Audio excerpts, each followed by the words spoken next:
Peace to all beings. Peace to all beings. Peace to all beings.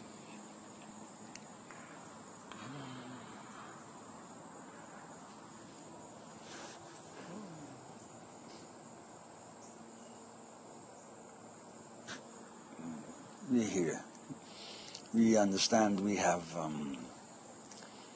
say, pushed the wrong button and the previous recording wasn't completed. In the heart chakra, the heart again, the four chambers, the oracle, ventricle, ventricle, oracle. That's how it goes around from the right to the left. We beings are in that consciousness now. And each one of those chambers contains, we're going to call it a letter, the Hebrew letters, IHVH, the name. Yet it's a vibrational frequency for understanding the, I'm going to call it the importance of the self and the unit of you that built your heart physical while you were a fetus. And you are in that understanding now as these space shifts, so too your memories of reincarnational experiences are going to increase for you. And it will affect what you term is the solar plexus, your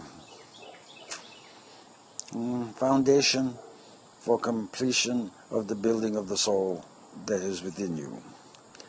And the heart itself, the physical unit, the heart, is the environmental connection in your physical form for and from the invisible forces that are coming through you. A lot of the confusion that's occurring with humanity is this process of, we're going to call it data accumulation. You're going through overload of this visual and verbal impressions that are coming to you. And each one, verbal and visual impressions, you have to adjust to and fit into your circumstances wherever you are. That's what you're going through now in this present time and space. The difficulty in remembering reincarnational experiences is the fact that you have this term called judgment that you would be going through. And that is taken away in your birth process. So you can have a clear perspective of a new process of being you. Being you, an identification of you. As these reincarnational experiences come back to you, you're going to have to understand the you that is here now, that has had those travels, we'll say, and experiences, that got you to the point that you are you now. And the you now wouldn't do some of the things that you've done in your, we'll call it your past, because there's really no past, it's all present, there's really no future, it's all a present moment. And you're in the process, all of humanity is in the process now of clearing their data fields. You have what you term in your computer world buffers, where you take a data in and you process it through the systems, so the systems can understand the information within the buffer. The buffers are being cleaned, they're being emptied, they're being reclaimed as the identity of yourself. And what you're going to find out is in this incarnation, you're living and have lived and will live the experience of each letter of your name.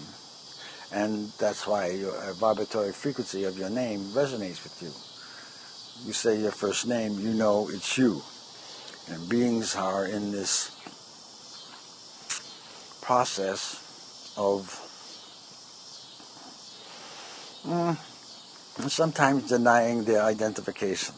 And that is what's going on with this sexual orientation. If you're a male, you're supposed to be playing understanding male. If you're female, you're supposed to be understanding female. You're not supposed to be switching. And in the switching, you're confusing yourself and what you call, you would interpret it as your genetic line, because you're responsible for the genetic line. You're the ones carrying it on. You shouldn't be interfering with it. You're allowed to. It's with the understanding of called free will. And there's also this phrase, the free will to understand, which is really an argument.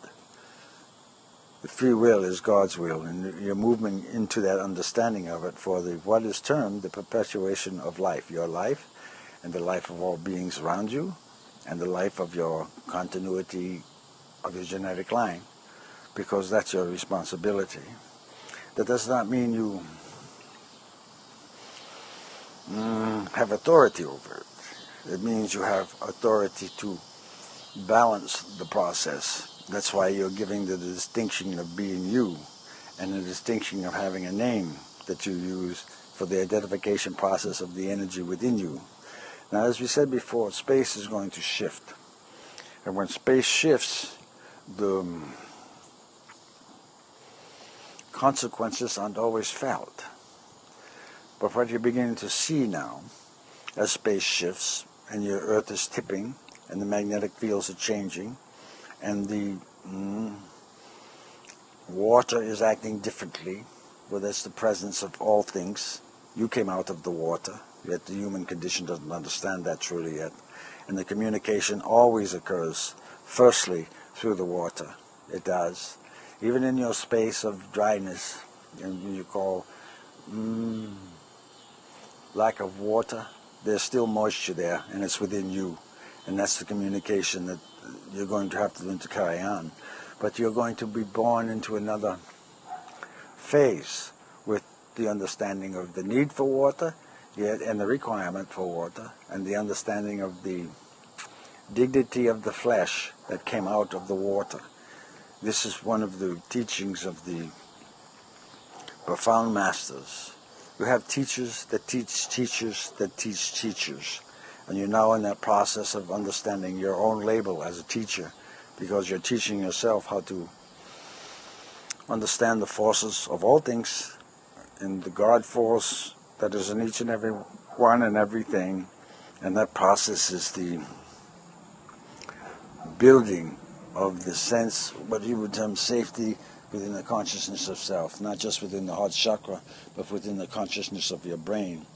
The brain now is going through great difficulty in its ability to relate interior messages to the exterior. Everyone's being influenced from the exterior and not paying attention to the interior. The desires from the interior are for peace, protection, and joy, truly. Yet those desires have been twisted, we'll say, in the manner of wants, you say, but not needs. Needs and wants are two different things. The need is in the water and in the breath.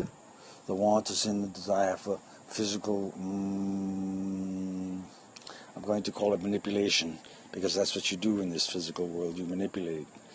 It's time for calmness, peace, protection, and joy, and understanding the beauty of yourself. So, my blessings to each and every one that's listening to this, and the understanding, please, of the continuity of space and the preciousness of what you call prayer, and the energy and feelings before the prayer are what produces the result, actually, of the desire for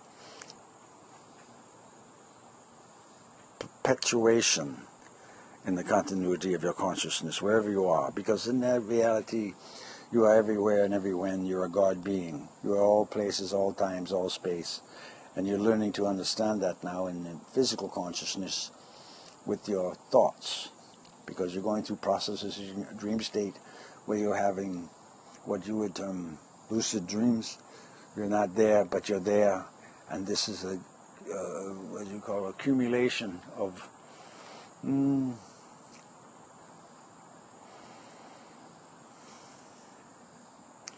accumulation of the desires to truly connect with the nature of all beings and all things within the sense of safety and peace, without the worry and without the what you term depressing circumstances. Yeah?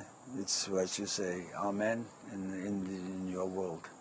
So please pay attention to Psalm 6, and please pay attention to Psalm 150 in your Christian Bible. Pay attention to the words.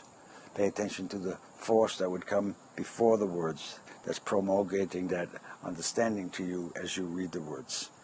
We are through.